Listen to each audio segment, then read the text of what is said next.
All right, we finished our 1.1 assignment and we're going to move on to 1.2 where there's basically 3 to 4 things that we're going to do. One is you're going to download additional sustainable criteria. And we'll talk about that in class.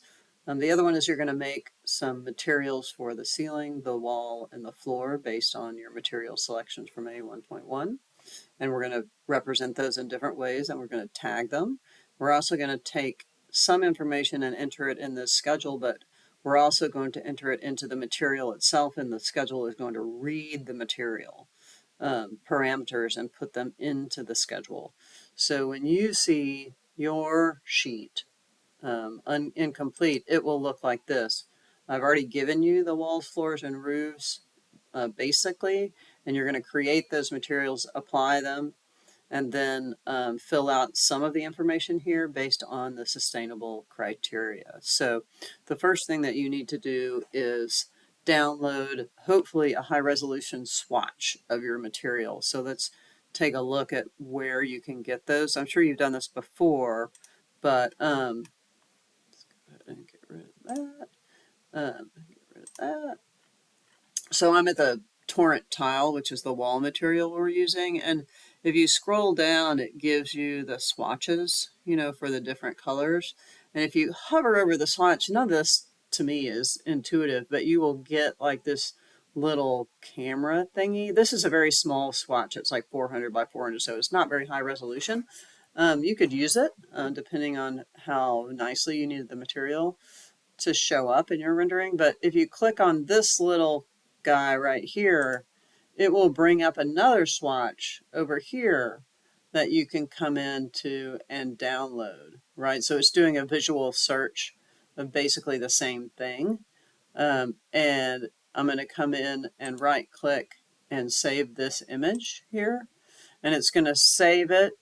And it's calling it 600 by 600, but it's not that. And it's saving it as an A5. And I'm going to go to my A1 and my raw, or sorry, my A1 where my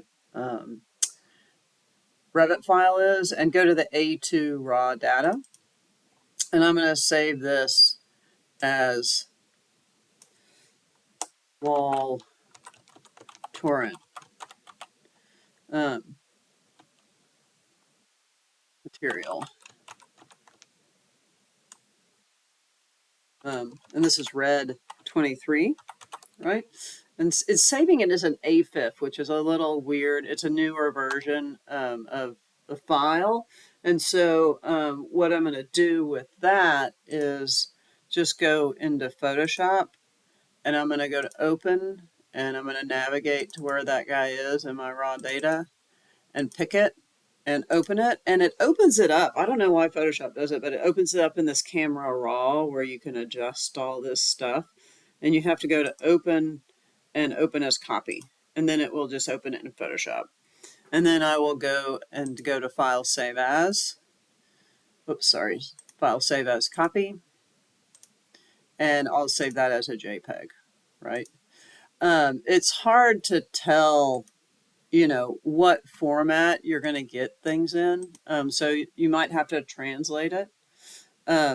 If we go back here and we go to, let's get rid of the tile. If we go to the flow text, right, they actually have in their little area a high-res JPEG download. So if you click on this, right, it's going to download this high-res JPEG. And you can right click on it and go save image as and save it here, right? So I'll save it also in my raw data for right now. So now I've got that one. That one was very easy, right? So not as difficult. And then the soundscapes is very similar. You would scroll down and you pick one of these, and then it gives you a larger swatch here, and you can right click on this guy and download this. Right, and so this one has a C on the front of it. It's not quite as descriptive, but the C is fine because it's for ceiling, and I'm okay with that. And this one happens to be an F for floor, which is actually kind of nice. So I'll save that, right? So I've saved those all in my raw, and then I'm ready to sort of go forward and make a material out of those. So we will talk about that next.